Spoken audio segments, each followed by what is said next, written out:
Just a quick status update. I cut a new gasket for this barrel.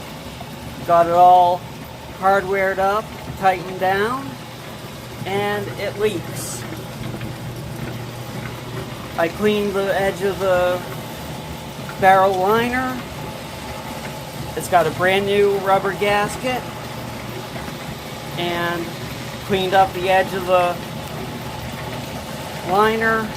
Thought there might be, grit in the way, keeping it from sealing.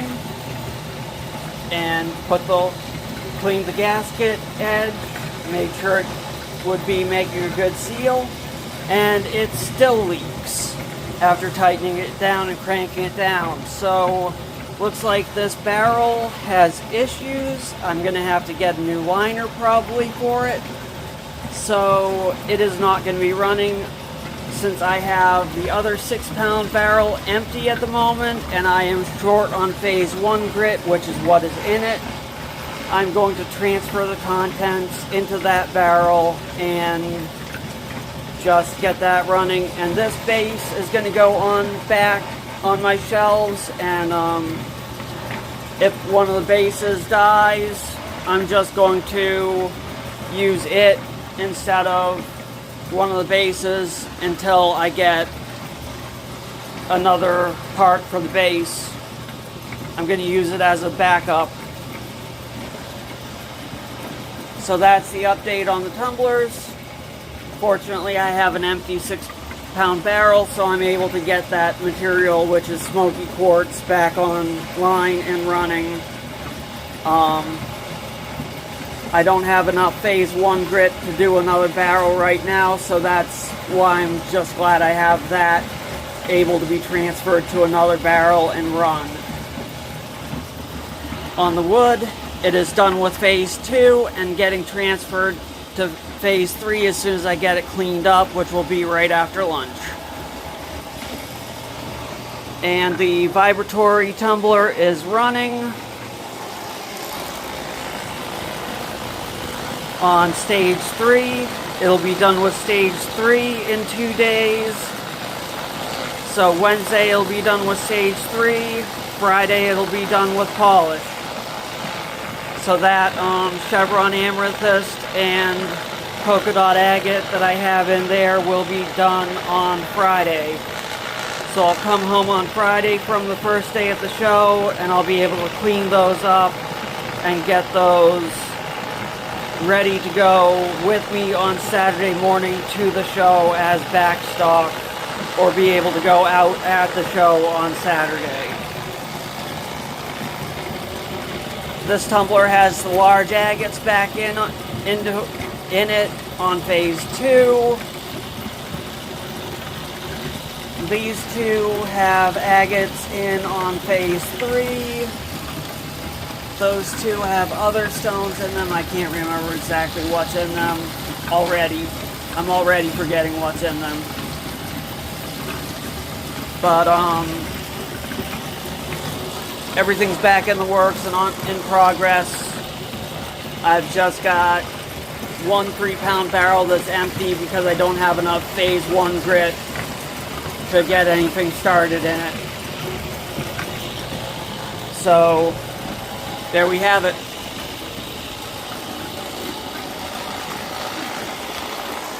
And these are waiting to go in phase 2, but they're too big to go in this one.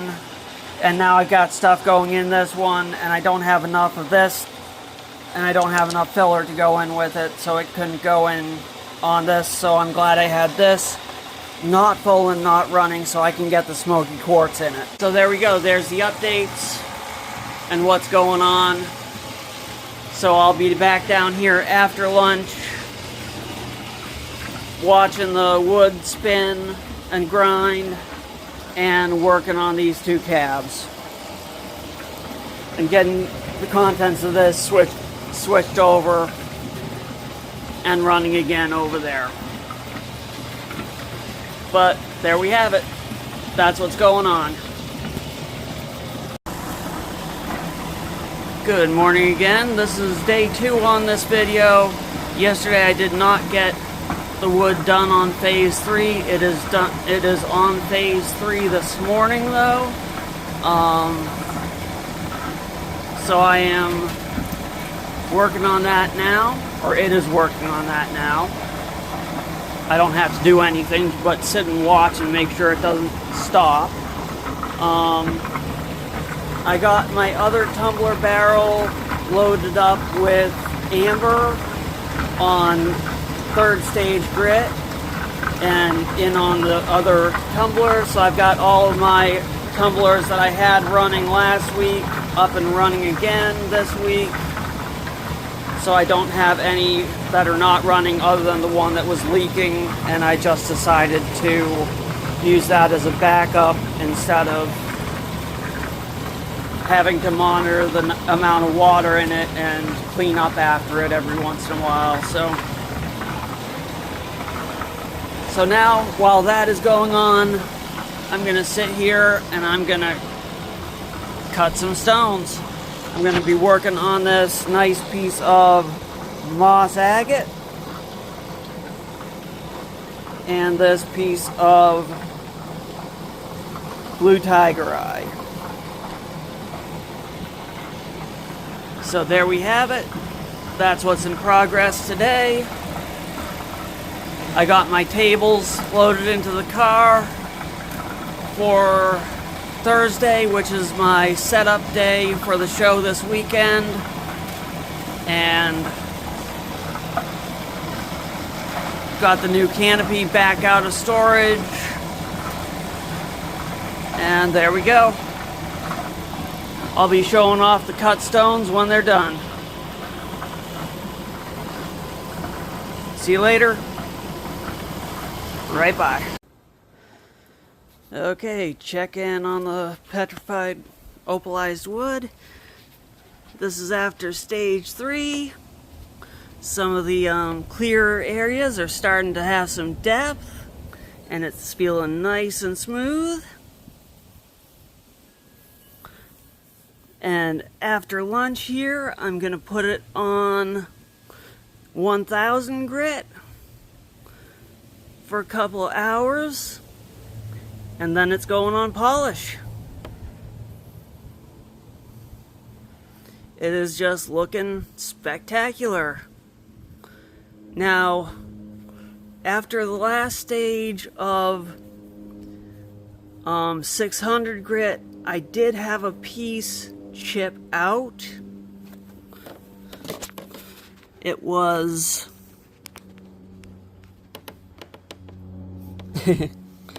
I can't even find it. I epoxied it back in. I did a really good job because I can't even find it now. But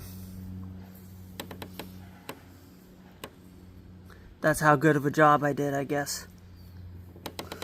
It shows up on UV, so I can point it out if a customer asks about repairs. But otherwise, it's a spectacular piece, and it's coming along very nicely. And you're starting to be able to see some of the cells in the wood, which you couldn't see because of the texture before. So it's just really coming along nicely.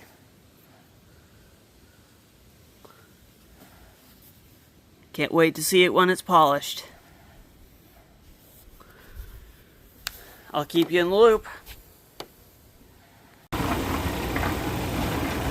Okay, it's after lunch. I've got it going on 1000 grit. Unfortunately, I found that with the piece, it's not really moving all that much. It comes to a stop. So I guess it's just not got enough grit to pick up the vibration and keep it moving. So I'm just keeping it moving by hand. This is going to be a long 2 hours.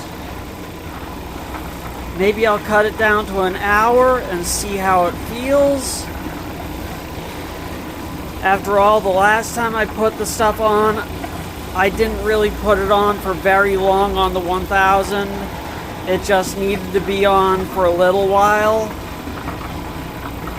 Common Opal is pretty soft material, so it should work pretty fast. That being said, I want to do this probably for at least an hour. So I am going to just keep this moving a little bit slowly and just keep it moving and keep it from getting a grid pattern in the surface, which is what you want to avoid, or else I'll have to go back to 600 grit and work it again.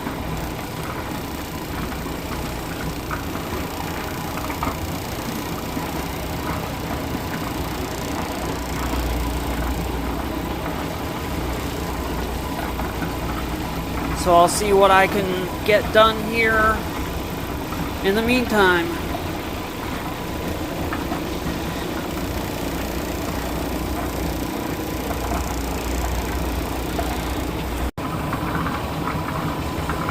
Well, everybody, it is polishing.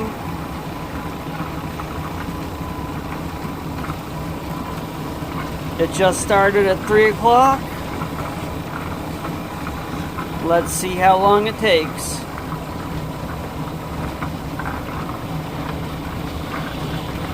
As you can see, it's a little bit heavy, and I have expanded this continuously, and it keeps wanting to rise up. So it's spinning a little bit, but the petrified wood is spinning at a faster rate than the polishing pad is spinning. I wish I could keep it in place better. I have tried, it wasn't staying expanded, so I put a little bit of UV cure resin and made it larger and made it stay larger, but it's still rising up, and I have to keep pushing it down to keep the pad from spinning full speed. But as you can see, it is spinning and it is vibrating away underneath it. So before I put it on for polish, it was already starting to have a little bit of shine to it. So this hopefully shouldn't take too long, but it's one of those things that says in the documentation that polishing usually takes the longest amount of time out of all the steps. So I wanted to get it started today at the very least.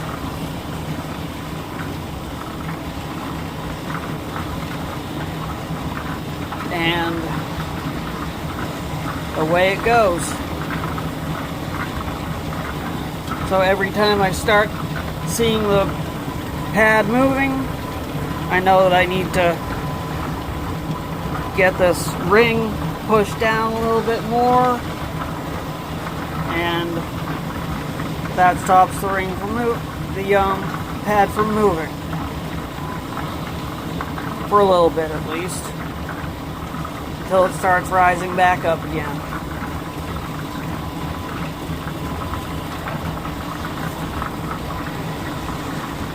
But it is working on it. I'll check back in an hour and show you the progress. Until then, I'll be working on other stuff. Well, I ended up taking it off after 45 minutes. I'll show you what it was doing to my polishing pad. It was causing it to pill up in the center due to the rough areas in the center of the wood. It apparently was sharp in the center, so it was causing pilling. And that's not good. It's supposed to be smooth. That way it creates a smooth surface and polish and uniform polish on your pieces. So I took it off. So here it is, fully dry. Some areas of it are a little bit hazy. You can see some areas are completely glass finish. Some areas are kind of hazy. I guess these areas just didn't take as high of a polish, unfortunately. Well, these areas, that's the translucent opal zone in the wood, took a really high shine, whereas this area kind of didn't. Which is kind of weird because it says in the documentation for the machine that the polish, what makes me think that this is somewhat lower grade material out towards the edge, is that the polish is supposed to start at the outer edge and work its way in. Because when it's spinning the outer edge, the rotation causes the polish to start at the outer edge and work its way into the center later on. But you see, the high gloss area is in the center, the kind of foggy area is out towards the edge, and also you see this area which is high shine, and this area goes all the way out to the edge. Where it gets to the yellow area, it fades out. So I think there is some higher grade area and lower grade area in this piece, and some of it took a higher polish than others, but I still think it's really beautiful how it came out despite not being 100%. And if you remember, if you go back and look at the original video where I did the cross hatching on the piece and see how it was just the raw saw cut, it's so much more beautiful now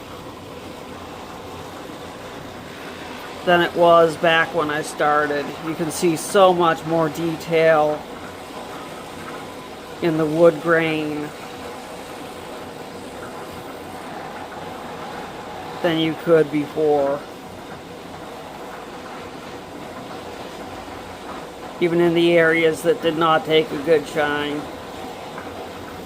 I'm sorry, my camera's trying to focus in and is trying to attempt to correct for color, so you're seeing a different coloration in there when I try to get close. See, it kind of warms up the colors. It's really that color, but when I get close, it kind of puts on a different effect. So it's just really gorgeous how it came out. I'm very pleased. Let me know what you think if you see this and want to comment on it.